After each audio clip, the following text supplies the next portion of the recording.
The U.S. military footprint in Africa is known as the United States Africa Command, or AFRICOM.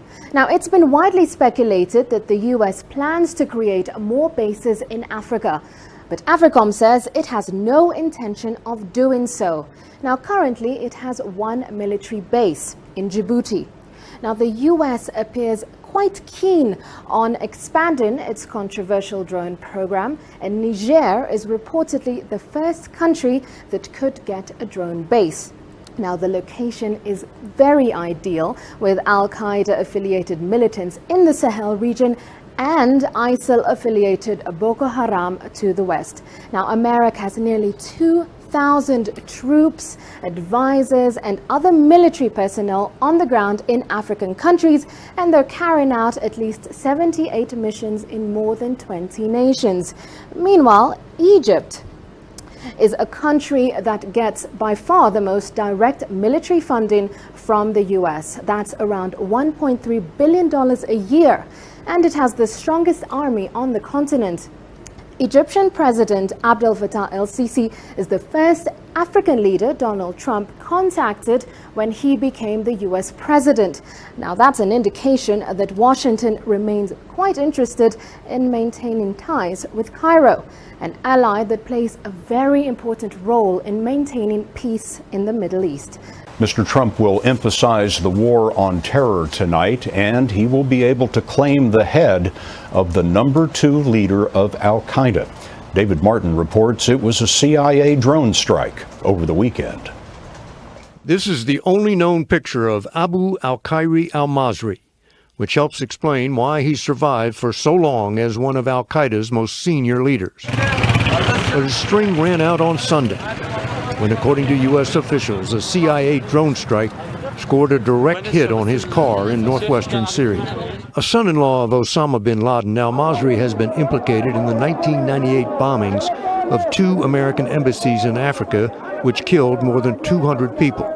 Al-Masri, the name means he's from Egypt, was a longtime confidant of another Egyptian, Ayman al-Zawahiri, who became the leader of al-Qaeda after bin Laden was killed by U.S. Navy SEALs. In the years after 9/11, al-Masri fled to Iran, where he reportedly spent a decade under house arrest, but also beyond the reach of American drone strikes. After his release, he went to Syria, where al-Qaeda has been attempting to take advantage of the chaos caused by the civil war to establish a new base of operations. Al-Masri was back in business, but also back in range of drone strikes. And on Sunday, the CIA found him one last time. ISIS is the main target, but now drones have killed about 10 senior al-Qaeda leaders in Syria in the 2.5 years since the U.S. began conducting airstrikes there. The Iraqi army has gained more ground in its operation to release the strategic northern city of Mosul from Daesh terrorists. Military sources say the army has shut the last main exit out of western Mosul, controlling access to the city from the northwest. The road links Mosul to Tal Afar, another Daesh stronghold near the border with Syria. Iraqi forces began a new offensive to liberate western Mosul on February the 19th. The city's eastern side was liberated following 3 months of military operations in January. Reports say about 750,000 people still remain in the western part of the city. Daesh took control of Mosul in 2014. Turkey's President Recep Tayyip Erdogan says after finishing their job in the Syrian city of Al-Bab, Ankara-backed militants will advance towards the city of Manbij in Aleppo province. As determined as before, the next step is Manbij. Manbij belongs to Arabs. It does not belong to PYD or YPG. We relate this to our American friends. PYD and YPG must definitely move to the east of Euphrates. We told Americans the Kurdish militias must not stay there. Americans always reply they have withdrawn or they are withdrawing, but they haven't withdrawn yet. President Erdogan also indirectly accused the U.S. of not being serious in its fight against Daesh. He noted that Turkey is ready to help the U.S.-led coalition to push Daesh out of its de facto capital, Raqqa, if Washington is willing to do so. According to Erdogan, Turkey has no plan to stay in Syria once its goals are achieved and the mission is completed. The Turkish president also categorically rejected any cooperation with the U.S.-backed Syrian Democratic Forces. The SDF includes Arab and Kurdish YPG fighters, which Ankara sees as a terrorist group. Damascus has repeatedly protested Turkey's military activities on its soil as a breach of international law. On Tuesday, the French, the U.S., and the UK said it was time to hold Syria accountable for 3 documented cases of using chemical weapons against civilians. They wanted the Security Council to adopt a resolution that would punish Syria with new sanctions. Will we take action on behalf of those whose lives have been destroyed by these senseless weapons? In declining, in abdicating our responsibility, we are sending a signal of irresponsible impunity. I shall put the draft resolution to the vote now. But despite months of negotiations and Washington's backing, it was almost certain the motion would fail. The draft resolution has not been adopted owing to the negative vote of a permanent member of the Council. In fact, 2 permanent members, Russia and China, vetoed the measure, backed up by Bolivia's no vote. 3 other countries abstained. The 9 countries that voted yes blasted what they called the Security Council's moral failure to act. Russia and China made an outrageous and indefensible choice today. They refused to hold Bashar al-Assad's regime accountable for the use of chemical weapons.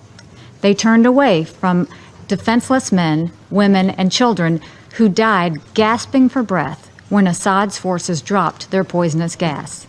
The deputy Russian ambassador was having none of it.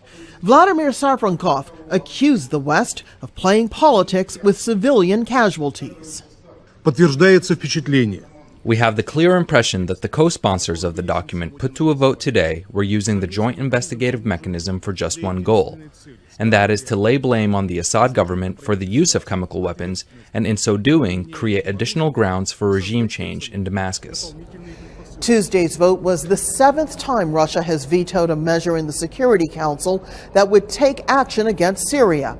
While Moscow complains that the Council is treating its ally unfairly, other members say they will do whatever they can to hold the Assad government to account, no matter how many votes it takes. Russia says relations with the United States are at the lowest point since the Cold War. Russian Deputy Foreign Minister Sergei Ryabkov says the ties deteriorated before the Ukrainian crisis under the administration of the former U.S. President Barack Obama. Ryabkov believes that Donald Trump's presidency began amid prevailing anti-Russia sentiments, with opponents of Trump inflaming Russophobia to discredit him. The deputy added that his country would analyze signals and approaches stemming from an upcoming Trump address to Congress. He also said that Moscow has not asked Washington to lift sanctions against Russia. However, he noted that without sanctions, it would be easier to work with the U.S. on the Syrian crisis. Now, China is upping the ante in its war of words with South Korea over the upcoming deployment to the Korean Peninsula of a very powerful piece of U.S. military hardware. Chinese state media has even suggested that Beijing should consider cutting diplomatic ties with the South Korean government to protest the move. Ji Myung-gil has more. China is reacting with anger and boycott threats as South Korea presses on with the planned deployment of the THAAD missile defense system. China will take measures to protect its interests and security. Any consequences entailed by THAAD will be borne by South Korea and the U.S. The Chinese Communist Party's official People's Daily went one step further, saying Beijing should consider the possibility of severing diplomatic ties with Seoul. The newspaper also slammed the South Korean government for not taking China's opposition to THAAD seriously enough. China has been intensifying its rhetoric over the past 48 hours after the South Korean military and Lotte Group finalized a land swap deal to secure land in Seongju County that will be home to the THAAD battery. South Korea and the U.S. have launched their annual military drills on the Korean Peninsula. The American and South Korean forces will hold 2 joint drills called Key Resolve and Full Eagle. Some 3,600 U.S. troops will take part in the first round of the exercises. The 2016 drills included strategic U.S. naval vessels and Air Force assets. Both Washington and Seoul claim that the drills are held to deter any possible use of nuclear weapons by the North. Pyongyang, however, condemns the drills as provocative. This comes as South Korean demonstrators have gathered outside the U.S. Embassy in Seoul to protest the exercises. They say the drills would push the peninsula closer to the brink of a nuclear war. In the United States, it's hard to find a product that doesn't say Made in China. The U.S. imported more than $470 billion worth of Chinese goods and services in 2016. The label is on everything from furniture to clothing to food products. According to U.S. trade figures, the top import category is electrical machinery, followed by machinery, furniture and bedding, toys and sports equipment, and footwear. The majority of smartphones, an item that many U.S. consumers can't leave home without, are sourced in China, as are the bulk of laptops. Imports from China have enabled U.S. consumers to buy more products at lower cost. They've also helped some U.S. companies. It's not as if Chinese corporations are necessarily ones that are benefiting all the time from production that we actually import. It happens to also be a lot of U.S. corporations. Apple's iPhone relies on Foxconn in China to assemble its products, but its components are sourced from all around the world, and its devices are designed and sold in the United States. It's a prime example of modern global trade. The U.S. trade deficit with China hit $347 billion last year. U.S. President Donald Trump sees an imbalance and has vowed to impose tariffs on Chinese imports. But experts warn tariffs could trigger a trade war, and that could ultimately hurt the U.S. economy. U.S. President Donald Trump weighed in on health care, tax reform, and spending in a speech to Congress Tuesday. He speaks highly of what he has achieved so far on one of his biggest patriotic campaign promises.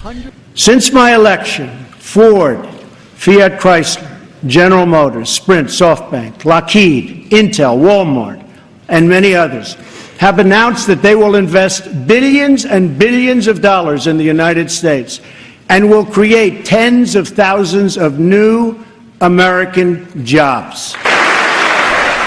Trump endorsed putting tax credits in an Obamacare replacement plan, an idea opposed by many conservatives. However, tax credits are central to House Republican leadership's plan to help people afford insurance. Analysts say Trump's remarks could give that idea a crucial boost at a time when Republican division on healthcare law is growing. On tax reform, Trump promised a great tax relief for companies and the middle class, but didn't reveal his decision on the controversial trade tax proposal.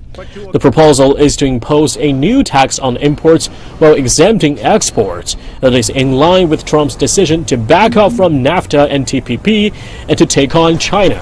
But a growing number of Republican senators have condemned the plan. Meanwhile, Trump also said he would push through a $1 trillion investment in infrastructure financed through both public and private capital. He's also seeking historic increase in defense spending. Overall, critics call Trump's budget plan bold and is unlikely to succeed to the extent Trump himself would like. But the speech at the Congress is a relief, according to many analysts.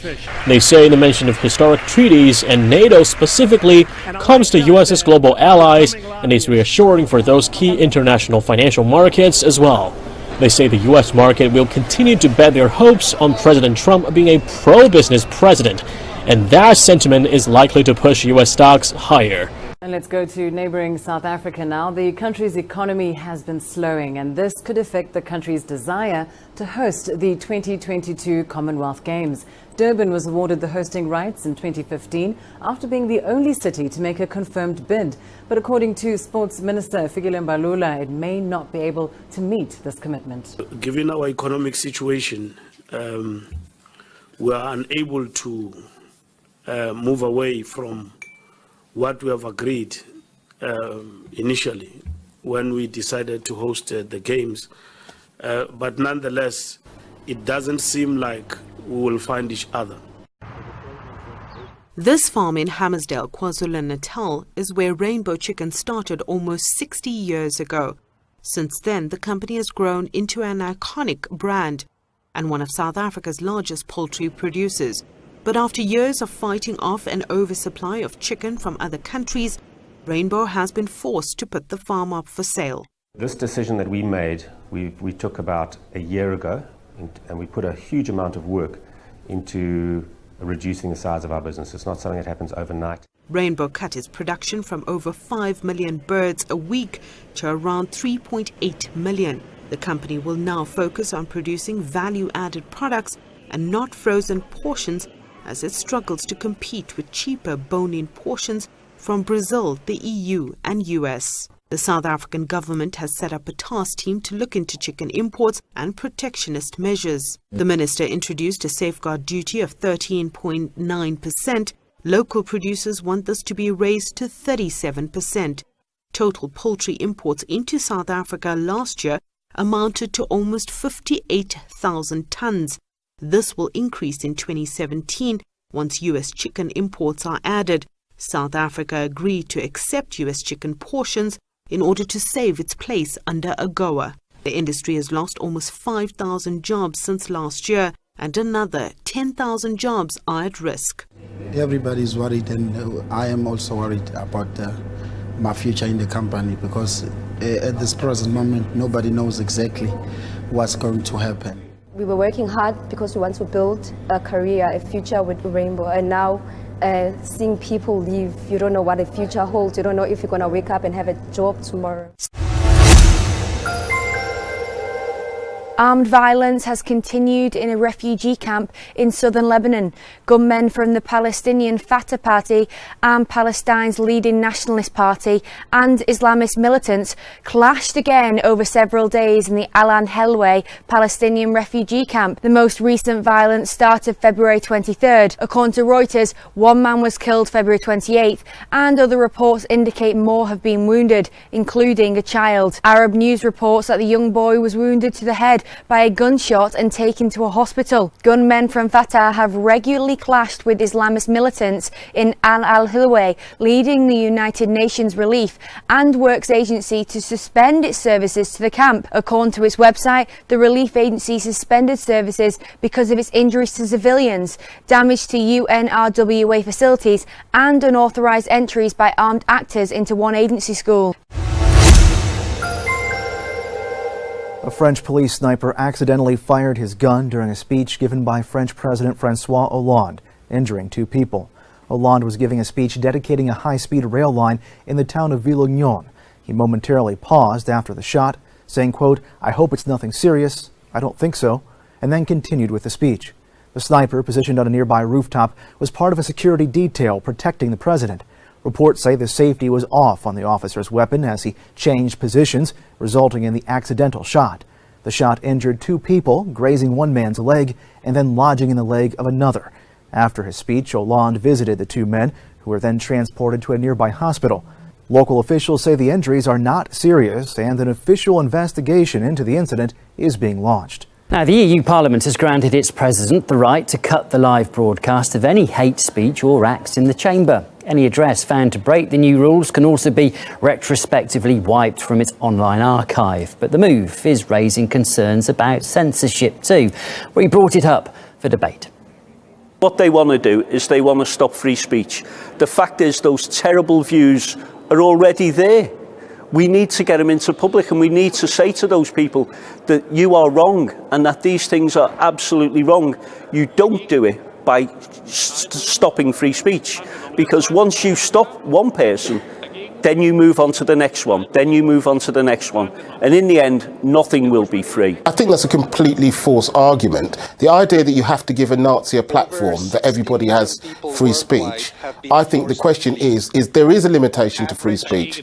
Holocaust denial is, in most European countries, an illegal act. What they're saying is as soon as you start putting these views out, that there's a censor of those views. And you're arguing that they should have their views extended over the airwaves and legitimised. As you said, there are laws in place for anti-hate speech. There are laws in place. Those people can be prosecuted, and they should be. But it doesn't mean that you completely stop people's right to say anything. What people say inside their own homes, they'll be allowed to carry on saying that. What we're saying is they will not be legitimised to millions of people to normalise their views will not only be and accept not broadcast, they will be removed from the public record. You know, once you start doing that, then you have the ability to do it to anyone whose views you don't agree with. It looks like the Batmobile, all smooth edges and sleek lines, but it won't be mechanics and design that defines the car of the future. It will be software, and that's already here. Car makers and tech giants are collaborating to connect your next car to the internet. Vehicles will be an extension of your smartphone, You'll be able to activate your apps from the dashboard, live stream your journey, switch on your lights and heating in your smart home before you've even turned into your drive. And as with the new Jaguar, even control your car with your phone or watch. So you've got access to the vehicle information, so you can check the fuel level, so you see how much fuel you have left in the tank and how far you can drive. Or on a cold and frosty morning, you can even start your engine remotely to heat up the car. So if I select the temperature here, let's say 24 degrees, nice and warm, I can start my engine. From 2018, all new cars in Europe will be connected with eCall, a small device that automatically contacts emergency services if your airbags are triggered. It will instantly send data with the type of vehicle, time of accident and location. It's not just high-end vehicles that will benefit from connectivity. Soon, India's 20 million tuk-tuks will all be equipped with one of these. It's a panic button, and the idea is that if you're in an accident or if you're in the back as a passenger and feeling unsafe, you can press this and the local police will immediately be alerted to where you are. But a car that is connected to the internet could also be vulnerable to hackers. The easiest scenarios to imagine would be a hacker that would connect to your car and listen to the conversations that you're having in your car, or just access your geographical location through the car's GPS. The more hardcore scenarios would be an attacker that would manage to get to the vital functions of the car, like to influence the brakings or the airbags or the seat belts, or things that can actually influence the passengers' lives. It seems like every time we look for something to replace BPA in our plastics, we find something else that can have adverse effects. New research suggests an alternative plastic called BHPF can leach into food and drink the same way BPA can. In the human body, BPA acts like estrogen. Some studies show it can alter reproductive development. But researchers found BHPF might end up doing the exact opposite. In testing on mice, it blocked the effects of estrogen, which led to low birth weight and sometimes failed pregnancies. An earlier substitute, called BPS, was found to cause hyperactivity in fish and heart problems in rats. For what it's worth, the National Institutes of Health says the danger BPA poses to humans isn't significant, even to pregnant women or young children. Research into its effects is still incomplete, but a recent review of the literature found current exposure levels are considered safe.